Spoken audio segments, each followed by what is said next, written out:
Well, good morning, Councillor Jim Dodds. Good morning. Good morning. Pleased to meet you. And you, sir. Yeah, thanks for giving us a bit of time with Kirklees Local TV. And we're just going to ask you a few questions about your background and the ward that you are the councillor of, and what are the challenges, and we're just going to talk for about 10, 15 minutes. Happy with that, yeah. Excellent. So where was you born, Jim? And I was born in Selkirk in Scotland, which is on the borders, but I left there when I was 3 years old and moved to the Newcastle area, and that's why I've got a Geordie accent. Okay. I haven't lost it. Ardent Newcastle supporter, and I lived there until I was 15. And then you came down to... No, then I joined the army at 15. Wow. Army Apprentice College at Harrogate. 8th of September 1962. I was 15 and 3 months old. And I've got to admit, it was like a bucket of cold water coming from a farm in Northumberland into the big bad world of the military. Wow. And how long did you spend in the army, and what rank did you get to? I spent 35 years. I went through Harrogate, trained as a telegraph operator in the Royal Signals. I then served in Germany, Cyprus, Singapore. I did 22 years in the rank, got to the rank of Warrant Officer First Class. I was then commissioned, and I did another 10 years as a commissioned officer, and I left at the rank of Major. It's really interesting, because not many warrant officers progress to being commissioned. No, I was very lucky to get the commissioning that I did, and you're right, there's not many that reach those dizzy heights. Yeah. So what made you exceptional then to get that? I don't know, exceptional is a difficult word to use, in that I used to work hard and I had aims that I'd like to do, and I was always honest and open in my approach, and if people gave me a task to do, they knew that it would be done to the best of my ability. Yeah. And I had the benefit of having my wife, who have been married now for 47 years, and my family supported me all the way through my military career, which was a big bonus. You have this kind of energy that you don't get rattled by much. Very calm. I do get one thing that does rattle me is inefficiency. Yes, ex-military man. Ex-military man. But yeah, I like to take things in a laid-back type of attitude, but it's not. It doesn't mean that I am laid back, because I like to do things at 100 miles an hour and get things done. But you're task-driven. Task-driven, absolutely. Yeah. So when did you leave the army, and when did you get into politics then? I left the army in 1997, after joining in 1962. I bought a hotel in Harrogate with my wife, who's a Harrogate girl. I met her there when I was at the Apprentice College. We had that for 5 years. A really successful business, but because of my army career and all the sport I played and did, I had to have a hip operation. So we decided we couldn't continue with the hotel, so we sold it.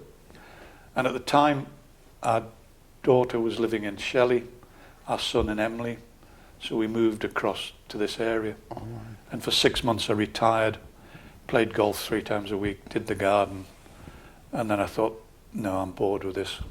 I need something else. Somebody asked me if I thought about being a local councillor, and they asked me to stand as a paper candidate in Golka for the Conservatives, and I said, no, if I'm going to stand, I want to stand in the place that I live, and I stood in Denby Dale, and I became a ward councillor. In? Denby Dale, 2004. 2004. And I had no other ambition other than just to be a good ward councillor. Okay, well, just taking you back to the military, and how does the military, in terms of your attitude, application and ambition and focus to things, does it help you in your life as a councillor? Absolutely, it really does. Because in the military, as you know, because you're ex-RAF, you know that you're part of a family. That's right. And the team is more important than the individual. And everybody works as a team, and everybody understands that if they fail in what they're doing, they're not only letting themselves down, they're letting the team down. And you're told discipline, respect, authority, you respect authority, and you know that if you're given a task to do and you don't do it, there is a system in place where you'll be punished. Yeah. And that doesn't happen in Civvy Street, I'm afraid. No. And that, I think, is a lot of the reasons why we're in the state we are at times, I think. When you say state, in terms of austerity and Yes. inefficiency, Efficiency, yeah. and the way that companies now work, and the military, it's not a job, it's a way of life. That's right, yeah. And that's the difference, because people go to work because they need to earn a living. Yes. Whereas in the military, you're there because you enjoy what you're doing, Mm-hmm. by and large, and it is a way of life. And if you don't enjoy what you're doing, you get out, don't you? Yes. Yeah. You can't stay in Yeah. where 99.9% of the people are enjoy what they're doing. Yeah. And one bad. So how does that translate then in the way you run as a councillor? Or operate, sorry, as a councillor?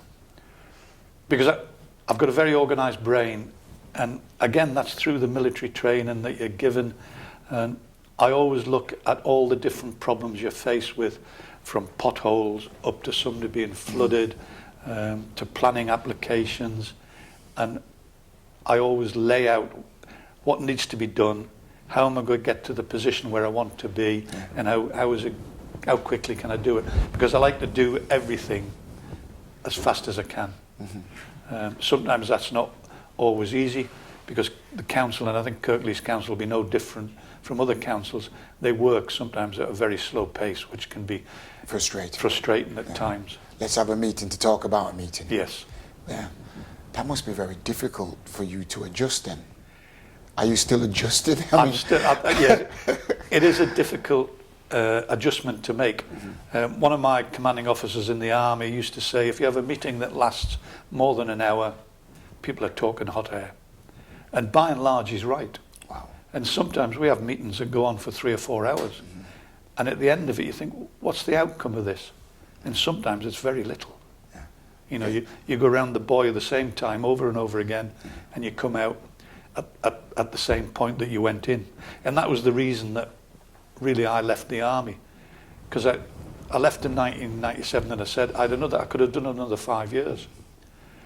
But I'd been in the same job for 35 years, and I'd seen the same problems coming up and up again, trying different solutions, and you always return to the same point. Yes. And when you get to think like that, people say you're a dinosaur. Yeah. And you're not. It's just that you've been in the job so long, you've seen it all before. Systemic, endemic. It's time to go. Yeah. Yeah. So what are the positives of being a ward councillor then? The positives for me is that when we came to Upper Cumberworth, where we live, we didn't know anybody. We were welcomed in quite quickly, and I do like the Yorkshire people, because what you see is what you get.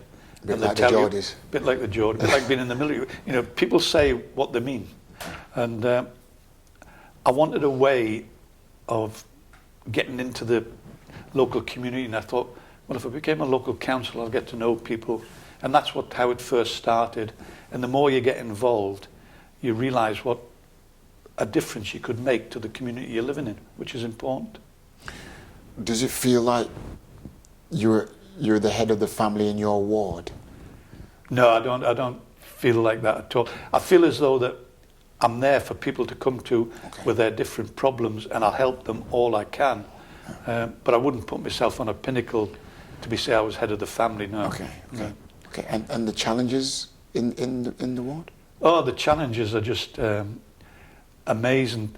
I remember when I first became a councillor, within 2 days I had to go to a meeting in Sisset about a planning application for 3 large wind turbines. And I knew nothing about wind turbines. Now this is 2004, and I remember going to that meeting and sitting there and thinking, God, I hope nobody asked me a question. But now, 10 years later, and I've had a number of applications on wind turbines, and I'm not an expert, but I've got so much more knowledge about it, and I've learned that if I wouldn't like it in my backyard, I'll stand up and support people, irrespective if the rules say what they're doing is correct. If I think it's wrong and I wouldn't have it in my backyard, I'll stand up and support people and be shot at. And I've been shot at a number of times in the 10 years that I've been a councillor. But that's part and parcel of the job. Okay, you seem to relish on the challenges I do. Life's all about challenges, and without it, you know, it becomes a bit pointless, doesn't it? Well, that's the way I feel. Yeah. And your enthusiasm from day one is still continuing today? Yes, it is. It is, because the challenges are different every day. Okay. The council has to lose £100 million by now, and I think it's 2016. Yeah. How does this impact on your ward? It impacts greatly on all the wards, really, but in specific on the Denby Dale ward. One of the biggest issues we've got is about, will libraries continue in the future across the whole of Kirklees because of the reductions we've got to make.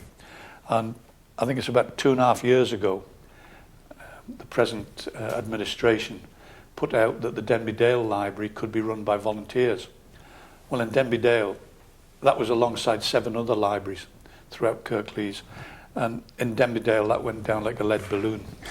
But instead of thinking, oh, it's going to happen, I formed a group of local residents together to look at ways that we could save, not only save Denby Dale Library, but make it a better facility for the village.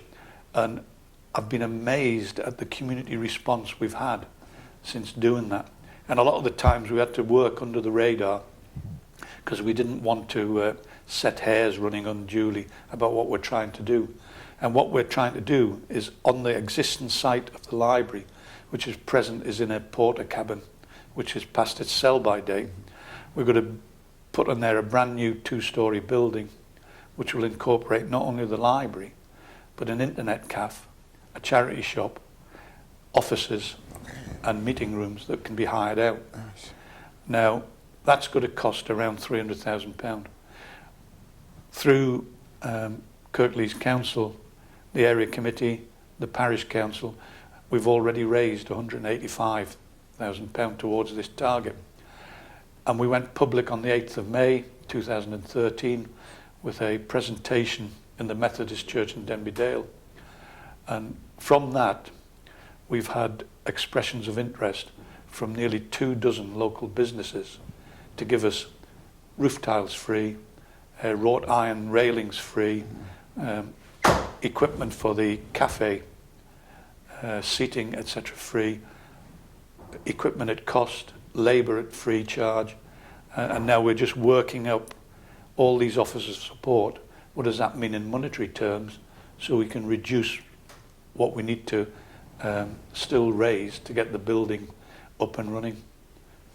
That sounds really amazing. Everybody's kind of come together. Oh, it's been absolutely terrific, yeah, and the whole community has agreed that what we're trying to do is a great idea, and it'll give better facilities for the village of Denby Dale when it's completed. And estimated time of when it's going to be finished? Hopefully by this time next year, we'll have a new building in place, and it'll be all up, raring to go. Well, I wish you all the very best in that, Jim. Well, it is because we're so close now. Yeah. You're thinking, ooh, you know. And Do the you have a closer name you for the get, new the more building? difficult it gets. Sorry? Is there going to be a name for the new building? If somebody gives us the funding gap, they can call it what they want. Yeah. Right. Yeah. I always have this kind of view of Denby Dale as a rural kind of village, and when I look at the facilities around the urban communities, town centre, and you jump on a bus and you're in the middle of town centre, yeah, or you jump on the bus and you're back at home. I don't seem to kind of have that same feeling about living in Denby Dale. No, the Denby Dale ward is quite spread out, and there is a difficulty for youngsters getting from village to village. We have got some good amenities there, but all through my life I've been involved in youth activities. When I was in the army, myself and my wife in Cyprus, we ran a youth club called the Record Breakers Youth Club, and we actually broke the record for the longest line of coins way back in 1978, 79, I think. So we've always been involved with trying to help the youth, and I've continued that here. When I was a cabinet member, I was cabinet member for Children and Young People's Services, and I paid particular attention to what we were doing to the youngsters and how we were helping them, particularly the looked after ones, because they've been dealt a very bad hand in life, and we've got to do all we can to help them. One of the gratifying things about Denby Dale is last year a group of 5 children, youngsters from Shelley College, asked to see me, and they wanted to improve the skate park in Skelmanthorpe. And I said, well, go away and tell me what you want and come back. And they came back with a scale model of what they wanted, a PowerPoint presentation of how they're going to get it. Yeah. And again, through the good officers of Kirklees and the youth workers and the determination of these youngsters, we actually got the extension done for them, which the mayor opened in September last year. Okay. And again, it was just good to see young people that realise that if you dream something and you believe it, you can achieve it. It's not where you start, it's where you finish. It is, absolutely, yeah. So with regards to young people, then I can feel you're passionate about young people. What is employment like in the Denby Dale ward? And because of the rural aspects of where they live, is it difficult for them to even travel to get jobs? It is. Because it's a rural ward, there is not a great number of jobs there. But I'm involved with a project called Entice, which again is run from Shelley College. And what that is, it's bringing local businesses into the college to talk with the sixth form, with an idea of showing them what the business does. Perhaps there's an apprenticeship there, and some youngsters from Shelley College have actually started apprenticeship work across the whole of Kirklees. It's not only Denby Dale. And it's a real good way of introducing youngsters to businesses, because they look at a business and it's manufacturing, I don't know, tyres. But that business still needs an accountant. It still needs a secretary. And it needs loads of different type jobs. And that's what this Entice program does. It brings businesses and youngsters together so they can talk informally and offer them employment. And it works really well. And elderly, what's the... Elderly is another big issue in a rural ward because of the isolation. Because I feel one of the worst illnesses is isolation, is loneliness. Whether there's an elderly person, the only time they see anybody is when they go to the post office to draw their pension. And that is really acute in rural wards. How do you manage that then? I suppose the new library is going to give them an opportunity for... It is, because in the new library, one of our tenants is going to be the Denby Dale Centre, and they run different types of classes for the elderly, and we've got a group called Friends to Friends, which tries to identify elderly people that are isolated and try to bring them back into the community. And it's a difficult job to do, because sometimes elderly people are very proud people and they don't like to think that they need help. So it's how you help them without really letting them know that you're helping them. So you've got contingencies for young people, you've got contingencies for the elderly. Yeah. So it seems like everything's kind of sorted in Denby Dale. But what about rural poverty then? Rural poverty, again, is a difficult issue, because a lot of the grants that come from central government go to areas of high deprivation. Well, on the side of things, Denby Dale doesn't have any areas of high deprivation, but we've still got people that are living under the poverty line, and it's how do we help them, and how do we get money in to help them. So it's a bit of a challenge, really. It is a challenge. The government pay for the area. Yes. And then you as councillors and voluntaries distribute that wealth amongst the ones who need it the most. Yes. But because if the area is seen as wealthy, you can't draw down money. Correct. And that is a massive issue. Yeah. Because we do have areas where people are struggling to survive, particularly in these difficult financial times at the moment. Yeah. And how do you then support them? What do you do? Do you have contingency plans around that? One thing we do is, through the area committee, we have funded the Citizens Advice Bureau to come out to Denby Dale and hold sessions there, so that people that do need advice, do need help, they don't have to travel into Huddersfield to the Citizens Advice Bureau. They can do it in Skelmanthorpe. We hold it at the council offices in Skelmanthorpe, and that works really well, and that's one of the small things that we're trying to do. Right, well, what's your biggest political challenge since you got into politics? Since I got into politics, as I said earlier, all I wanted to do was be a good ward councillor. And then, when the Conservatives took over the administration in 2006, I became cabinet member for Children and Young People Service, which I absolutely love. One of the best jobs I've ever done through my whole life. Yes. Absolutely brilliant. And one of the biggest challenges that I've ever faced was building schools for the future. That caused a real stir as well, didn't it? It did. It caused a real stir. And I did it not from a political point of view. I did it from what I thought was the right thing to do for the young people of the whole of Kirklees. Right. And I used a blank piece of paper. If we start with a blank piece of paper, how many high schools would we need? Where would there be? How many junior schools would we need, and where would there be? And that's how we formulated the plan. Yeah. But unfortunately, other elements didn't agree with what we were putting forward, and we lost control in 2009. Other elements? Who's the other elements? Well, obviously the other parties. I made decisions, and people still today blame officers for the decision. There weren't officers' decisions. Officers came to me with proposals, and I made the decision of, this is what I want to do, and the reason I want to do it is because of this, and I still stand by that. Now, some of the things I did were perhaps wrong, and were wrong, but I was willing to admit it and change tack and try and improve it. That didn't work, unfortunately, and we lost control of the administration.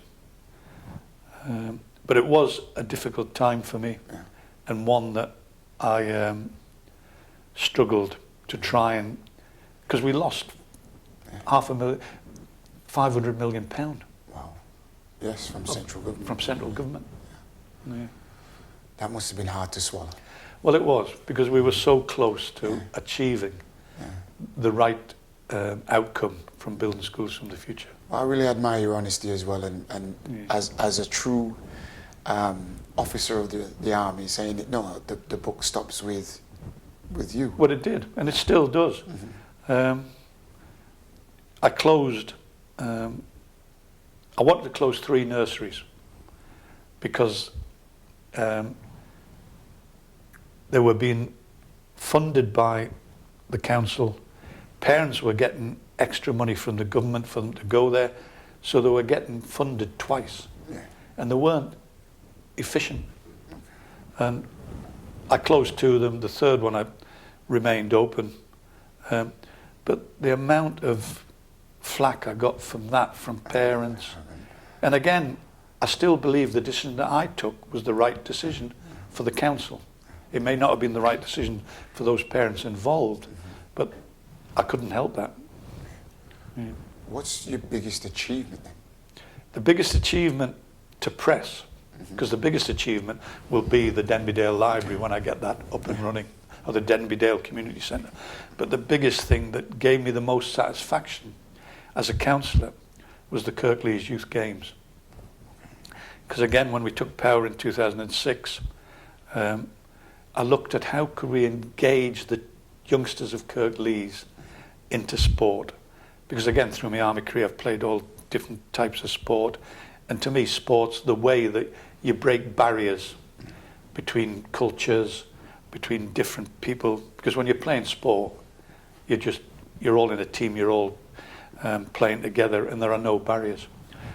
So I came up with the idea that we'd have a Kirklees Youth Games. And I was going to call it the Kirklees Olympics. And that was the first stumbling block, because the Olympic Association said you can't use the word Olympics. Right. So we called it the Kirklees Youth Games, leading up to the London Olympics 2012.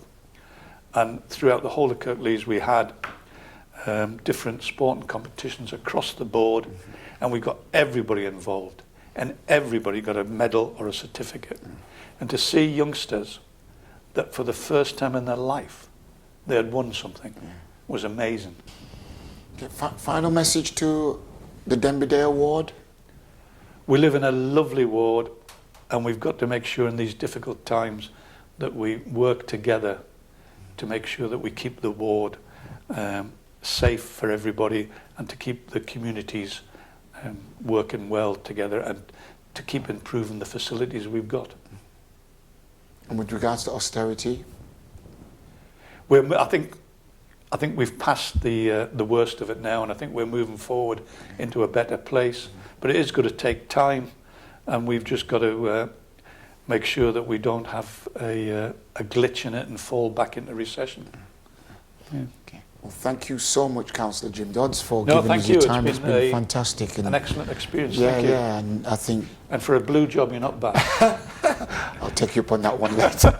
God bless you, and I wish you all the best in your wards and your colleagues as well. Thank you very much. Thank you. Cheers. Nice.